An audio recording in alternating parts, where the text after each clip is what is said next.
যোগ্যতা থাকলেও নবুয়ত দাবি করা কুফরি হবে। কি হবে? যেহেতু আল্লাহ রাব্বুল আলামিন বলছেন নবীর পরে আর কোনো নবী নাই, এরপরে যদি কেউ নবুয়ত দাবি করে সে কি কাফের, সে কি সুস্পষ্ট ফতোয়া।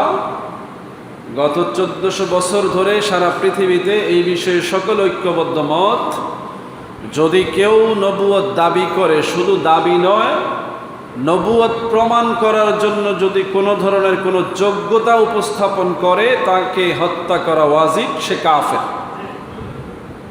দুনিয়ার কোনো আদালতে তার বক্তব্যের পক্ষে কোনো যুক্তি তালাশ করা হবে না, বিনা বাক্য ব্যয়ে তার বিরুদ্ধে ফতোয়া হবে মৃত্যুদণ্ড। সুবহানাল্লাহ বলবেন না? তাইলে ইনায়া বিনায়া যে কোনোভাবে নবীর মতো করে গুণাবলী উপস্থাপন করে কাউকে নবী বানানোর চেষ্টা অথবা ওই মানের কিছু বলার চেষ্টাটাই হবে নবুয়তের দাবি। নাউজুবিল্লাহ বলেন। এরকম অপচেষ্টা এই পৃথিবীতে আছে না নাই? আছে। খুব সুন্দর যুক্তি দেয়া হয়, মাথায় রাখেন, আপনাদের সমাজও চলে আসবে, কারণ আল্লাহ রাব্বুল আলামিন আমাদেরকে দয়া করে রাসূলুল্লাহ সাল্লাল্লাহু আলাইহি ওয়াসাল্লাম পৃথিবীতে আগমন করেছেন। আল্লাহ রাব্বুল আলামিন এ কথার পক্ষে ঘোষণা দিয়েছেন যে হাবিব, আপনাকে আমি সর্বশেষ নবী হিসাবে প্রেরণ করেছি। বলি সুবহানাল্লাহ। কি নবী? শেষ নবী। নবী নিজেও বলছেন, হযরতে আলী রাদিয়াল্লাহু তাআলা আনহুকে উদ্দেশ্য করে নবী বলছেন,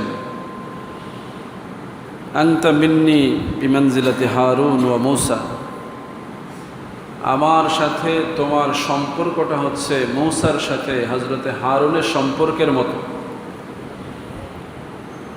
হযরতে মূসা চেয়েছিলেন ভাই হারুনকে যেন নবুয়ত দেয়া হয়, আল্লাহ দিয়েছেন।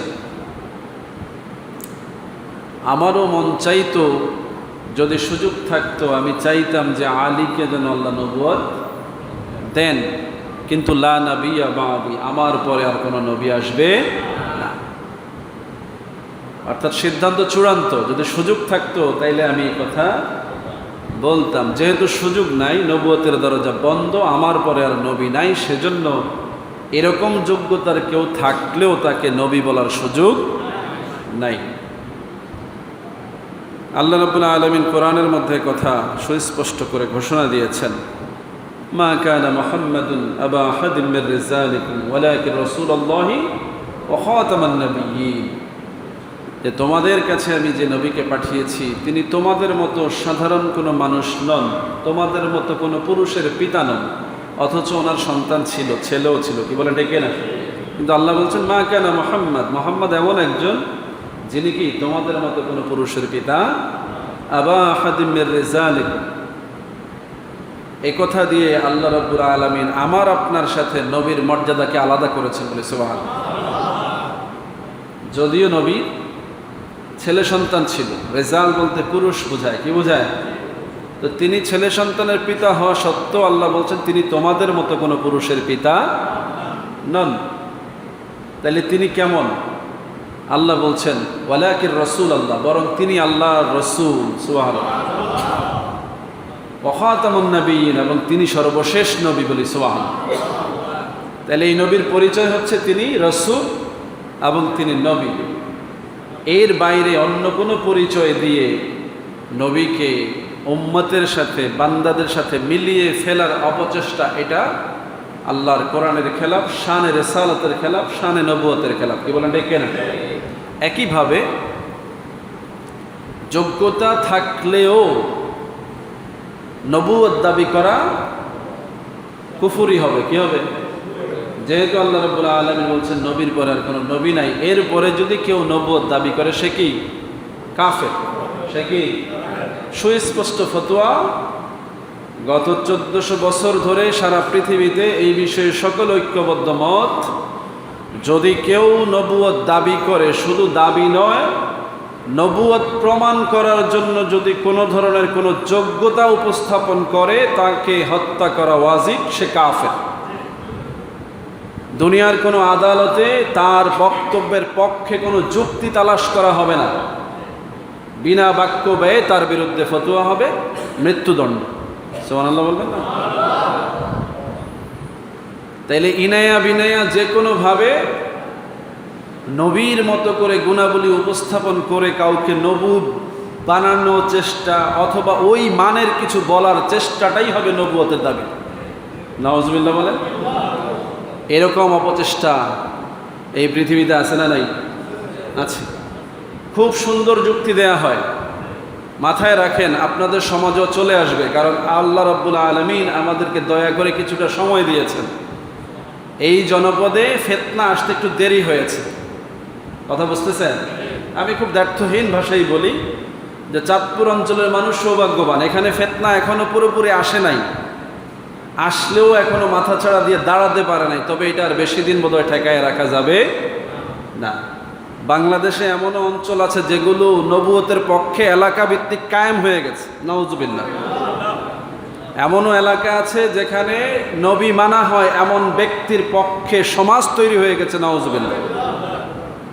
অথচ এই ব্যক্তির ব্যাপারে আজ থেকে প্রায় 70-75 বছর আগে, অর্থাৎ 1957 সালে তুরস্কের মতো রাষ্ট্র, যাকে রাষ্ট্রীয়ভাবে কাফের ঘোষণা করেছে, তার কওমকে মুরতাদ আখ্যা দিয়েছে এবং তাদেরকে অমুসলিম ঘোষণা করেছে, যার নাম হচ্ছে মির্জা গোলাম আহমদ কাদিয়ানি। এই শয়তান কাদিয়ানি নিজেকে নবী দাবি করেছে বলে নাউজুবিল্লাহ। আজও পৃথিবীতে তার অনুসারীরা বিভিন্নভাবে যুক্তি দিয়ে তাকে নবী বানানোর চেষ্টা করে যাচ্ছে বলে নাউজুবিল্লাহ। এবং এই বাংলাদেশের জমিনে আহমদিয়া মুসলিম জামাত নামে তারা আজও বহাল তবিয়াতে আছে। সবচাইতে আফসোসের বিষয় হচ্ছে পৃথিবীর সকল মুসলিম কান্ট্রিগুলো তাকে কাফের ফতোয়া দিয়েছে, মিথ্যা নবুয়তের দাবিদার ঘোষণা দিয়েছে, কিন্তু বাংলাদেশে আজও তাকে নিষিদ্ধ করা হয় নাই, তাকে কাফের ফতোয়া দেওয়া হয়। নাউজুবিল্লাহ বলবেন না? এদেশে যত সরকার এসেছে কেউ এই ব্যাপারে সঠিক সিদ্ধান্ত নিয়ে কোনো ভূমিকা নিতে পারে নাই।